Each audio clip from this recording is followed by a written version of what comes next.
मैत्रेय मुनि कहले ब्रह्मा जल मध्य पृथ्वी को निमग्न देखा पाई कि उपाय यहाँ उद्धार करी बहु काल धरी एहिभरी चिंता करने को लगिले। तो विदुर और मैत्रेय मुनि प्रसंग ये आलोचना कराउछि। मैत्रेय मुनि विदुर को सृष्टि विषय वर्णना करुछन्ति किभଳି भाव पृथ्वी सृष्टि होता भूमंडल इत्यादि। तो ये कहते जिते ब्रह्मा जी सृष्टि की तैयारी कले पृथ्वी को तैयारी करने पर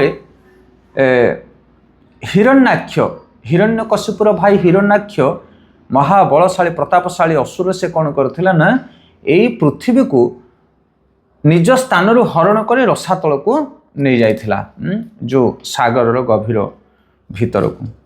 तो पृथ्वी को निमग्न जल मध्य निमग्न पृथ्वी को पाई कि उपाय करेंगे कौन करेंगे ब्रह्मा जी चिंता कर पारे ना से बहु जुग पर्यंत चिंता कर कौन करी। तापर श्लोक नंबर 17 ब्रह्मा कहले मु जेतेबेले सृष्टि प्रक्रिया रे व्यस्त अच्छी सेतेबेले आम निकटरू पृथ्वी जलोत्पल होई रसातल को गमन करिअछि। वर्तमान तो आम भगवान आदेश क्रमे सृष्टि प्रक्रिया नियुक्त होइअछु। वर्तमान आमर पृथ्वी उद्धार विषय कौन कर्तव्य मु जो भगवान नाभि देश उद्भव होइअछि से परमेश्वर विष्णु वर्तमान आमर कर्तव्य विधान करंतु।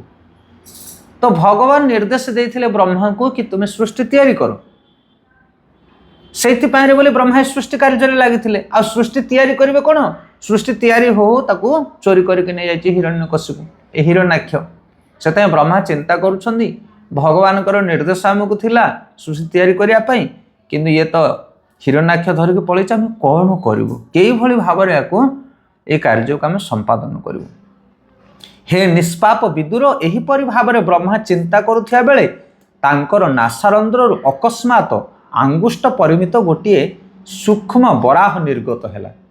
तो यही भाव में ब्रह्मा जी चिंता करुछंदी मु कौन करी भगवान निर्देश को केमिति पालन करी तांकर आदेश को केमिति करी यही कथा चिंता करू करू तांकर नासा भितर गोटे कौन है ब्रह्मांकर नाकरू गोटे बराह तैयारी है बराह गोटे बाहर की गला कि भाया आंगुली परिमित माने गोटे बहुत छोट जमी कंढे आम देखुचे डोल्स से भाया गोटे छोट कंढे तांकर नासारंध्र बाहर की बाहरले।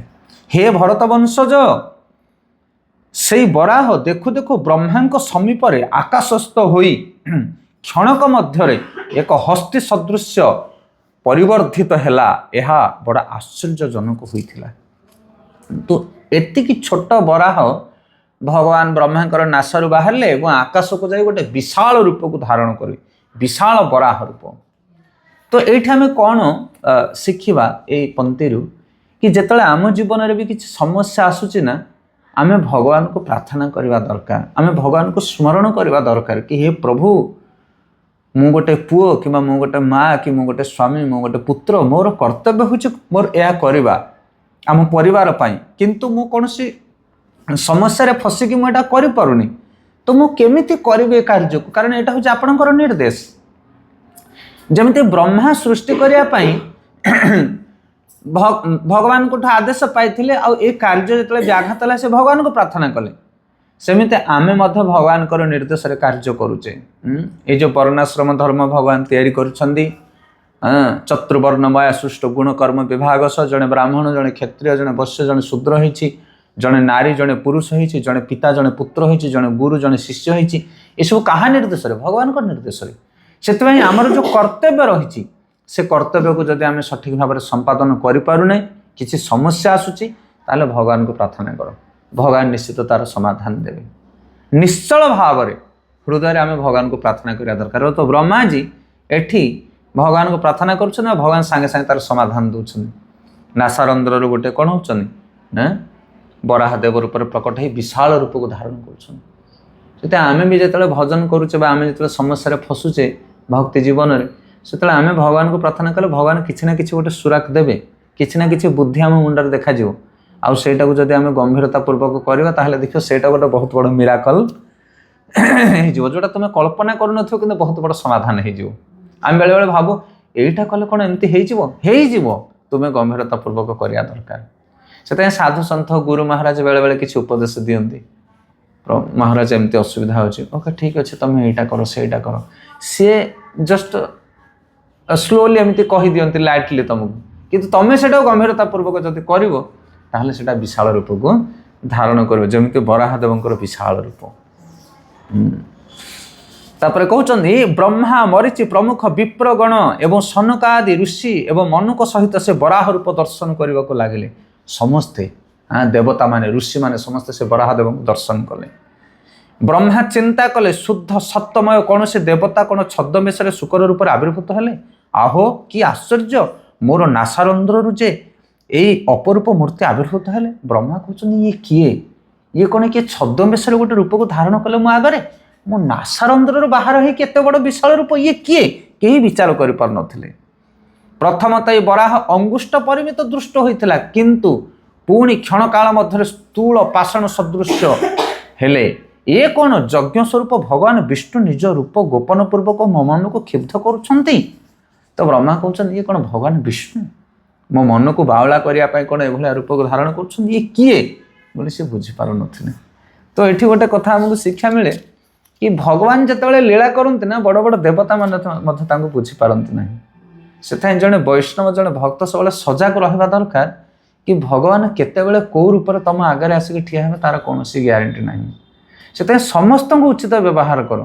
ଗୋଟେ ସାଧାରଣ ପଶୁପକ୍ଷୀ ହେଉ, ନିଜ ଘର ପରିବାର ଲୋକ ହୁଅନ୍ତୁ କିମ୍ବା ଅପରିଚିତ ବ୍ୟକ୍ତି ହେଉ, କିଏ ବି ହେଉ, କାହା ପ୍ରତି ଡିସରେସ୍ପେକ୍ଟ କରନା କେବେ ହେଲେ, କାହାକୁ ଅସମ୍ମାନିତ କରନା, କାହାକୁ ସାଧାରଣ ମନେ କରନା। ସେଥିପାଇଁ ବ୍ରହ୍ମାଜୀ ଚିନ୍ତା କରୁଛନ୍ତି ଆଶ୍ଚର୍ଯ୍ୟ ରୂପକୁ ଦେଖି, ଇଏ ଦେବତା ଛଦ୍ମବେଶରେ କିଏ ଆସିଛନ୍ତି ନା ଇଏ ଭଗବାନ ବିଷ୍ଣୁ ମୋତେ ଏମିତି ରୂପ ଦେଖାଉଛନ୍ତି। ଏଇଟା ହେଉଛି ସବୁଠାରୁ ମହତ ଭାବନା ଜଣେ ବୈଷ୍ଣବ ପାଇଁ। ବ୍ରହ୍ମା ନିଜ ପୁତ୍ରମାନଙ୍କ ସହ ଏହିପରି ତର୍କ ବିତର୍କ କରୁଥିଲେ। ଏହି ସମୟରେ ବିରାଟ ପର୍ବତ ତୁଲ୍ୟ ଯଜ୍ଞ ପୁରୁଷ ବିଷ୍ଣୁ ଗର୍ଜନ କରି ଉଠିଲେ। ନିଜ ପୁତ୍ରମାନେ, ସେହି ସମୟରେ ତ ସୃଷ୍ଟି ତିଆରି ହେଇନଥିଲା, ଯେଉଁ ମୁନି ଋଷିମାନେ ଥିଲେ ସେମାନେ ସବୁ ଭଗବାନଙ୍କର ହିଁ ପୁତ୍ର, ବ୍ରହ୍ମାଙ୍କର ପୁତ୍ର ଥିଲେ, କାରଣ ବ୍ରହ୍ମା ହିଁ ନିଜ ଶରୀରରୁ ସମସ୍ତଙ୍କୁ ସୃଷ୍ଟି କରିଥିଲେ। ସେଥିପାଇଁ ତାଙ୍କ ସହିତ କଥା ହେଉଛନ୍ତି ବ୍ରହ୍ମାଜୀ, ଇଏ ପ୍ରକୃତରେ କିଏ? ବରାହଦେବ ଯେତେବେଳେ ଗର୍ଜନ କଲେ ପୁରା ଚତୁର୍ଭୁବନ କମ୍ପିବାକୁ ଲାଗିଲା ଏବଂ ସେ ଗର୍ଜନକୁ ଶୁଣି ସମସ୍ତେ ଜାଣିପାରିଲେ କି ଇଏ ଅନ୍ୟ କେହି ନୁହନ୍ତି, ଇଏ ହେଉଛନ୍ତି ସ୍ୱୟଂ ଭଗବାନ। ତ ଏଭଳି ଭାବରେ ସେମାନେ ଖୁସି ହେଲେ କି ଯାହା ହଉ ଭଗବାନ ଆମ ଆଗରେ ପ୍ରକଟ ହେଇଗଲେ। କାରଣ ବ୍ରହ୍ମାଙ୍କର ଅସୁବିଧା ଥିଲା, ଯେଉଁ ପୃଥିବୀକି ସେ ତିଆରି କରିଥିଲେ ସେ ପୃଥିବୀ ରସାତଳ ହେଇଯାଇଥିଲା, ଆଉ ସେଥିପାଇଁ ସେ ଦ୍ୱନ୍ଦ୍ୱରେ ଥିଲେ, ସମସ୍ୟାରେ ଥିଲେ, ଭଗବାନଙ୍କୁ ସ୍ମରଣ କରୁଥିଲେ, ଆଉ ଭଗବାନଙ୍କର ବିଶାଳ ରୂପକୁ ଦେଖି ସେମାନେ ଖୁସି ହେଲେ। ପରବର୍ତ୍ତୀ ଶ୍ଲୋକରେ ବର୍ଣ୍ଣନା କରାହେଉଛି, ସର୍ବଶକ୍ତିମାନ ହରି ସ୍ୱୀୟ ଗର୍ଜନ ଦ୍ୱାରା ସମସ୍ତ ଦିଗ ପ୍ରତିଧ୍ୱନିତ କରି ବ୍ରହ୍ମା ଓ ଦ୍ୱିଜଗଣମାନଙ୍କର ଆନନ୍ଦ ବିଧାନ କରିଥିଲେ। ସପୁତ୍ର ବ୍ରହ୍ମା, ଜନଲୋକ, ତପଲୋକ ଏବଂ ସତ୍ୟଲୋକ ନିବାସୀ ମୁନିଗଣ ସେଇ ବରାହ ରୂପୀ ଭଗବାନଙ୍କର ସ୍ୱ ସ୍ୱ ଦୁଃଖ ବିନାଶ କରି ଗର୍ଜନ ଧ୍ୱନି ଶ୍ରବଣ କରି ସେମାନେ ପବିତ୍ର ବେଦ ତ୍ରୟୋକ୍ତ ମନ୍ତ୍ର ଦ୍ୱାରା ତାଙ୍କର ଶ୍ରୀ ବରାହଦେବଙ୍କର ସ୍ତବ କରିବାକୁ ଲାଗିଲେ। ତ ଯେତେବେଳେ ଏମାନେ ଜାଣିପାରିଲେ ଯେ ଇଏ ହେଉଛନ୍ତି ଭଗବାନ, ତାଙ୍କର ଗର୍ଜନ ଶୁଣି ସେମାନେ ଜାଣିପାରିଲେ ଆଉ ତାଙ୍କର ଦୁଃଖ ସବୁ ଚାଲିଗଲା। ଭଗବାନଙ୍କୁ ଦର୍ଶନ କଲେ, ତାଙ୍କର ଅନୁଭବ କଲେ ଜୀବମାନଙ୍କର, ଭକ୍ତମାନଙ୍କର ଦୁଃଖ ଚାଲିଯାଏ। ଯେମିତି ଭଗବତ ଗୀତାରେ ଆପଣ ଶୁଣିଥିବେ, ମହାଭାରତ ଯୁଦ୍ଧ ଆରମ୍ଭ ହେବା ପୂର୍ବରୁ ଭଗବାନ ତାଙ୍କର ପଞ୍ଚଜନ୍ୟ ଶଙ୍ଖକୁ ନାଦ କଲେ, ଆଉ ପଞ୍ଚଜନ୍ୟ ଶଙ୍ଖ ସହିତ ଅନ୍ୟ ସମସ୍ତ ଯେଉଁ ପାଣ୍ଡବ ସେନାମାନେ ନିଜ ନିଜର ଶଙ୍ଖକୁ ନାଦ କଲେ। ଏମିତି ଶଙ୍ଖର ଧ୍ୱନି ହେଲା, ସେ ଶଙ୍ଖର ଧ୍ୱନିକୁ ଶ୍ରବଣ କରି କୌରବମାନଙ୍କ ହୃଦୟରେ ଭୟ ଜାତ ହେଲା। ସେଠି ପ୍ରଭୁପାଦ ପର୍ପଟରେ ଲେଖୁଛନ୍ତି, ଶଙ୍ଖ ତ ବାଜିଲା କିନ୍ତୁ ତମେ କାହିଁକି ଡରୁଛ? ଯେ ଚୋରି କରିଥିବ, ପୁଲିସ ସାଇରେନ୍ ବାଜିଲା ମାତ୍ରେ ତାକୁ ଦମ ଦମ ଲାଗିବ, ଆରେ କ'ଣ ପୁଲିସ ଗାଡ଼ି ଆସିଲା କିରେ, ସିଏ ଘରେ ବସିଥିବ କିନ୍ତୁ ଚୋରକୁ ସବୁବେଳେ ଭୟ। କିନ୍ତୁ ଯେଉଁମାନେ ସତ୍ୟବାଦୀ, ନ୍ୟାୟପରାୟଣ, ତ ସେମାନେ ଏଇ ସାଇରେନ୍ ବାଜିଲେ ସେମାନେ ସୁରକ୍ଷା ଯିବେ, ଯାହା ହଉ ଏବେ ଆଉ ଭୟ ନାହିଁ, କାରଣ ପୁଲିସ ଗାଡ଼ି ଆସିଲା ମାନେ ଆଉ କିଛି ବିଶୃଙ୍ଖଳା ହେବନି। ସେଥିପାଇଁ ଭଗବାନଙ୍କର ଗର୍ଜନ ସେଭଳି ଥିଲା କି ଅସୁରମାନଙ୍କ ହୃଦୟରେ ଭୟ ଜାତ ହେଲା, ଆଉ ଦେବତାମାନେ, ସାଧୁସନ୍ଥମାନେ ତାଙ୍କ ହୃଦୟରେ ବହୁତ ସୁରକ୍ଷାର ଭାବନା ସୃଷ୍ଟି ହେଲା। ସେଇ କଥା ଏଠି ପ୍ରଭୁପାଦ ପର୍ପଟରେ ବର୍ଣ୍ଣନା କରୁଛନ୍ତି। ମୈତ୍ରେୟ ମୁନି କହୁଛନ୍ତି, ଯେଉଁ ଶବ୍ଦ, ଯେଉଁ ଧ୍ୱନି, ଭଗବାନଙ୍କର ଯେଉଁ ଗର୍ଜନ, ତାହା ସମସ୍ତ ଦେବତା ଏବଂ ବ୍ରହ୍ମାଙ୍କର ହୃଦୟରେ ଥିବା ଭୟକୁ ନିର୍ବାପିତ କରିନେଲା ସାଙ୍ଗେ ସାଙ୍ଗେ।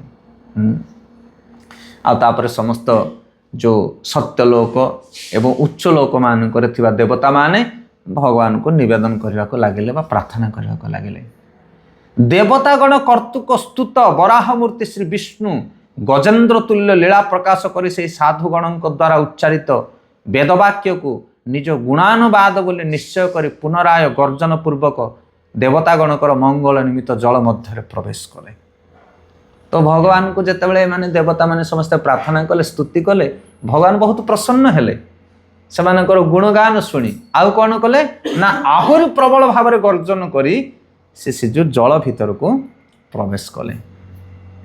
କାହିଁକି ଜଳ ଭିତରେ ପ୍ରବେଶ କଲେ? କାରଣ ସେ ଜଳ ଭିତରେ ଏଇ ଯେଉଁ ହିରଣ୍ୟାକ୍ଷ ପୃଥିବୀକୁ ନେଇକି ଲୁଚେଇଥିଲା।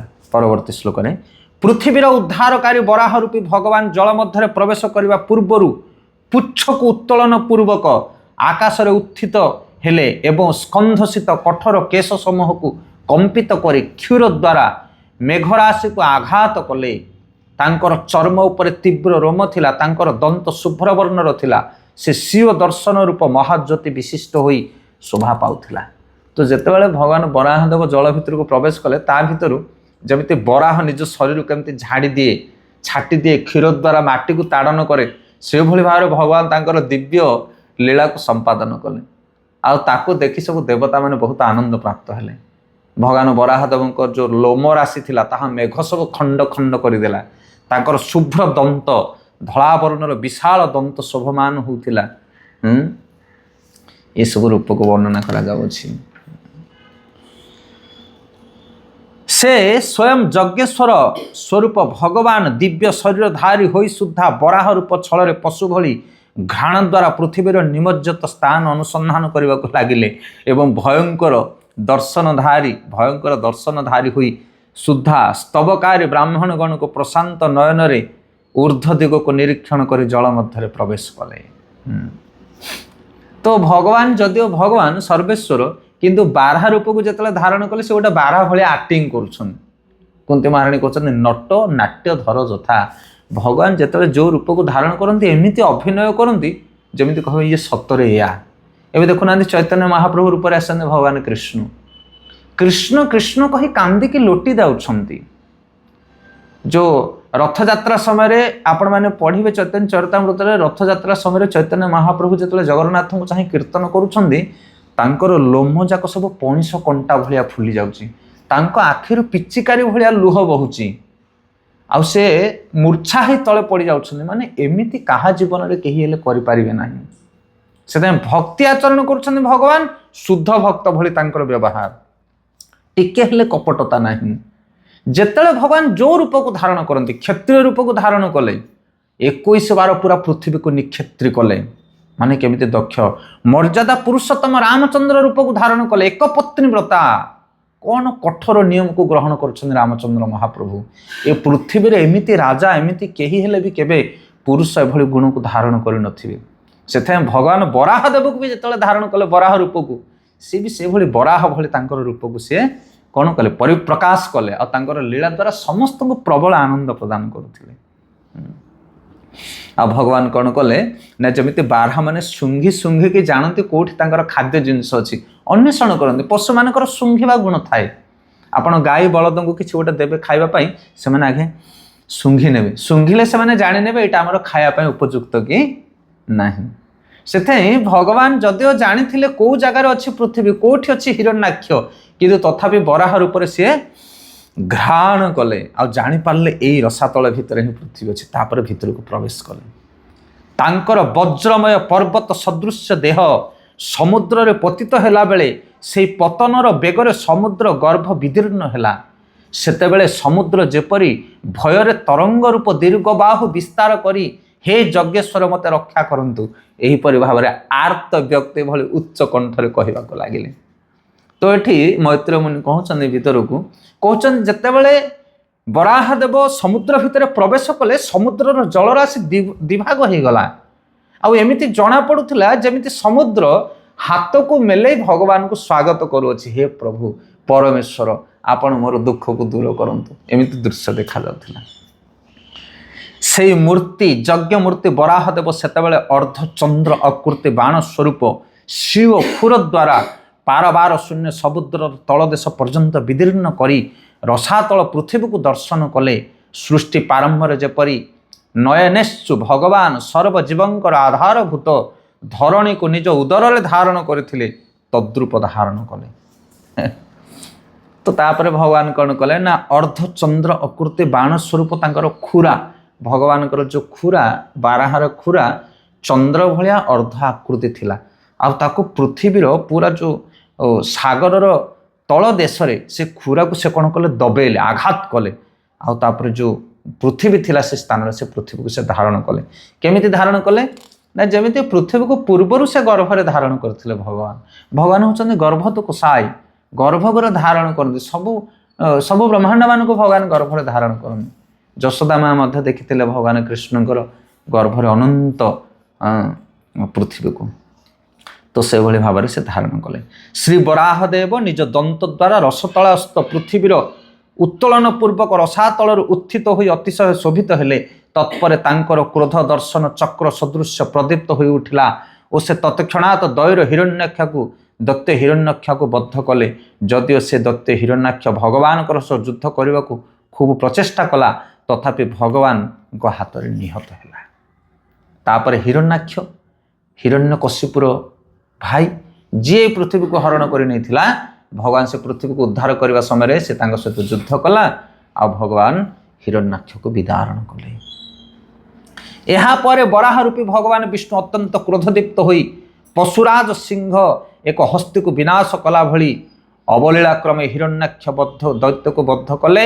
ପର୍ବତ ପ୍ରାନ୍ତ ଦେଶ ବିଦାରଣ କାଳରେ ଗୌରିକ ଧାତୁ ଦ୍ୱାରା ଗଜେନ୍ଦ୍ରର ଯେପରି ଗଣ୍ଡ ତୁଣ୍ଡ ଆରୁଣ ବର୍ଣ୍ଣ ଧାରଣ କରେ, ସେହିପରି ଦୈତ୍ୟର ରକ୍ତ ପଙ୍କ ଦ୍ୱାରା ଭଗବାନଙ୍କର କପଳ ଓ ମୁଖମଣ୍ଡଳ ଲୋହିତ ବର୍ଣ୍ଣରେ ଅଙ୍କିତ ହେଲା। ଯେତେବେଳେ ସେ ଏତେ ବଡ଼ ଅସୁରକୁ ଭଗବାନ ବିନାଶ କଲେ ବରାହ ରୂପକୁ ଧାରଣ କରି, ସେତେବେଳେ ତାହାର ରକ୍ତ ଦ୍ୱାରା ତାକୁ ମାରିଥିଲେ। ଯେଉଁ ରକ୍ତ ଦ୍ୱାରା ଭଗବାନଙ୍କର ଯେଉଁ ମୁଖ ଦନ୍ତ ସବୁ କ'ଣ ହେଇଥିଲା ନା ରକ୍ତ ବିଦୀର୍ଣ୍ଣ ହେଇଥିଲା, ତାହା ଶୋଭା ପାଉଥିଲା। ସେ ଶୋଭାକୁ ଏଠି ବର୍ଣ୍ଣନା କରୁଛନ୍ତି ଯେମିତି ଗୋଟେ ବହୁତ ବଡ଼ ଗଜ, କ୍ରୋଧଦୀପ୍ତ ପଶୁରାଜ ସିଂହ ଏକ ହସ୍ତୀକୁ ବିନାଶ କରେ। ଗୋଟେ ହାତୀକୁ ଯେତେବେଳେ ଗୋଟେ ସିଂହ ମାରି ପକାଇବ, ସେ ହାତୀର ରକ୍ତରେ ଯେମିତି ତାର ଦେହ ଚୁଡ଼ୁବୁଡ଼ୁ ହେଇଯାଇଥିବ, ସେଇଭଳିଆ ସେ ରୂପକୁ ଧାରଣ କରିଥିଲେ ଭଗବାନ ବରାହ ଦେବ। ଯେମିତି ନରସିଂହ ଦେବ ହିରଣ୍ୟକଶିପୁକୁ ବିଦାରଣ କଲା ପରେ ତାଙ୍କର ଭୟଙ୍କର ରୂପ ହେଇଥିଲା, ସେଭଳି ବରାହ ଦେବଙ୍କର ରକ୍ତ ରଞ୍ଜିତ ରୂପକୁ ଦେଖୁଥିଲେ ଦେବତାମାନେ। ହେ ବିଦୁର, ବରାହ ଦେବ ଏକ ହସ୍ତୀ ଭଳି କ୍ରୀଡ଼ା କରି କରି ଶୁଭ୍ର ଦନ୍ତାଗ୍ର ଦ୍ୱାରା ପୃଥିବୀକୁ ଊର୍ଦ୍ଧ୍ୱ ଉତ୍ତୋଳନ କଲାବେଳେ ବ୍ରହ୍ମା ଆଦି ପ୍ରମୁଖ ଋଷିଗଣ କୃତାଞ୍ଜଳି ପୁଟରେ ତମାଳ ଶ୍ୟାମ ଶ୍ରୀମୂର୍ତ୍ତି ଭଗବାନ ବିଷ୍ଣୁଙ୍କୁ ପ୍ରକୃଷ୍ଟ ରୂପେ ଅବଗତ ହୋଇ ବେଦମନ୍ତ୍ର ଦ୍ୱାରା ସ୍ତବ କରିବାକୁ ଲାଗିଲେ। ତାପରେ ଯେତେବେଳେ ଭଗବାନ ସେଇ ବିଶାଳ ଅସୁରକୁ ବଦ୍ଧ କରି ପୃଥିବୀକୁ ଉତ୍ତୋଳନ କରି ସାଗର ଭିତରୁ ଉଦ୍ଧାର କଲେ, ସେତେବେଳେ ସମସ୍ତ ଦେବତାମାନେ ଭଗବାନ ବିଷ୍ଣୁଙ୍କୁ ଯୋଡ଼ ହସ୍ତ ହୋଇ ସ୍ତୁତି ଆରମ୍ଭ କରିବାକୁ ଲାଗିଲେ। ଋଷୟ ବାଚ। ତ ଋଷିମୁନିମାନେ ଏଭଳି ଭାବରେ ଭଗବାନଙ୍କର ଗୁଣଗାନ କରିବା ଆରମ୍ଭ କଲେ। ଋଷିଗଣ କହିଲେ, ହେ ଅଜିତ, ହେ ଯଜ୍ଞ ଆରାଧ୍ୟ, ଆପଣଙ୍କର ଜୟଯୁକ୍ତ ହେଲା। ଜୟଯୁକ୍ତ ହେଲେ ଆପଣ ଆପଣଙ୍କର ବେଦମୟ ଶରୀରରେ ବିଚରଣ କରୁଛନ୍ତି। ଆପଣଙ୍କୁ ନମସ୍କାର, ଯାହାଙ୍କର ଲୋମକୂପରେ ସାଗର ସମୂହ ବିଲୀନ ପ୍ରାୟ ହୋଇ ରହିଛନ୍ତି, ପୃଥିବୀର ଉଦ୍ଧାର ନିମିତ୍ତ ଶୁକର ରୂପକୁ ଧାରଣ କରୁଛନ୍ତି, ଆପଣଙ୍କୁ ନମସ୍କାର। ତ ଏଭଳି ଭାବରେ ସମସ୍ତ ଦେବତା, ବ୍ରହ୍ମା ଆଦି ଦେବତାମାନେ, ଅମରଗଣ ସମସ୍ତେ ବରାହ ଦେବଙ୍କୁ ସ୍ତୁତି କରିବାକୁ ଲାଗିଲେ ଏବଂ ତାଙ୍କର ଗୁଣଗାନ କରିବାକୁ ଆରମ୍ଭ କଲେ। ସେଥିପାଇଁ ଆଜି ଆମେ ମଧ୍ୟ ଆଜିର ଏହି ପବିତ୍ର ଦ୍ୱାଦଶ ତିଥି ବରାହ ଦ୍ୱାଦଶୀରେ ଆମେ ଭଗବାନଙ୍କର ଆରାଧନା କରିବା, ଭଗବାନଙ୍କ ପାଇଁ ତାଙ୍କର ପୂଜା ଆରାଧନା ତପ ଆଦିକୁ ବରଣ କରିବା ଏବଂ ପ୍ରାର୍ଥନା କରିବା ଭଗବାନ ଯୁଗକୁ ଯୁଗ କେଉଁଭଳି ଆସି ଏହି ଜୀବମାନଙ୍କୁ ଉଦ୍ଧାର କରନ୍ତି, ବ୍ରହ୍ମା ଆଦି ଦେବତାମାନଙ୍କର ଗୁହାରିକୁ ଶ୍ରବଣ କରନ୍ତି ଏବଂ ପାପୀ ପଙ୍କିଳ ଜୀବମାନଙ୍କୁ ଉଦ୍ଧାର କରନ୍ତି। ତ ସେଇଭଳି ଭାବରେ ଆଜିର ପବିତ୍ର ତିଥି ବାମନ ଦ୍ୱାଦଶୀରେ ସମସ୍ତଙ୍କୁ ବହୁତ ବହୁତ ଧନ୍ୟବାଦ। ଆପଣମାନେ ସମସ୍ତେ ବରାହ ଦ୍ୱାଦଶୀ ଆଜି ସମସ୍ତେ ବରାହ ଦେବଙ୍କର ଗୁଣଗାନ ଶ୍ରବଣ କରିବେ, ଭଗବାନଙ୍କର ନାମ ଜପରୁ ଜପ ଅଧିକରୁ ଅଧିକ କରିବେ। ଆଉ ଆସନ୍ତା କାଲି ହେଉଛି ନିତ୍ୟାନନ୍ଦ ତ୍ରୟୋଦଶୀ। ଗତକାଲି ଥିଲା ଏକାଦଶୀ, ଆଜି ହେଉଛି ଦ୍ୱାଦଶୀ ଏବଂ ଆସନ୍ତାକାଲି ନିତ୍ୟାନନ୍ଦ ତ୍ରୟୋଦଶୀ। ଉତ୍ସବ ଉତ୍ସବ ଉତ୍ସବ, ହରି ବୋଲ। ତ ପୃଥିବୀ ପୃଷ୍ଠରେ ଆମେମାନେ ରହିଛେ, ଭାରତ ବର୍ଷରେ ରହିଛେ, ତ ଭାଗ୍ୟମାନ ଆମେମାନେ ପ୍ରତିଦିନ ଏଠି ଉତ୍ସବ ମୁଖର। आ वैष्णव मानकर प्रतिदिन कैलेंडर उत्सव थाए से महा महोत्सव सहित जीवन को अतिबाहित करंतु जीवन भक्ति आचरण करंतु निताय गौर प्रेमानंद हरि हरि बोल।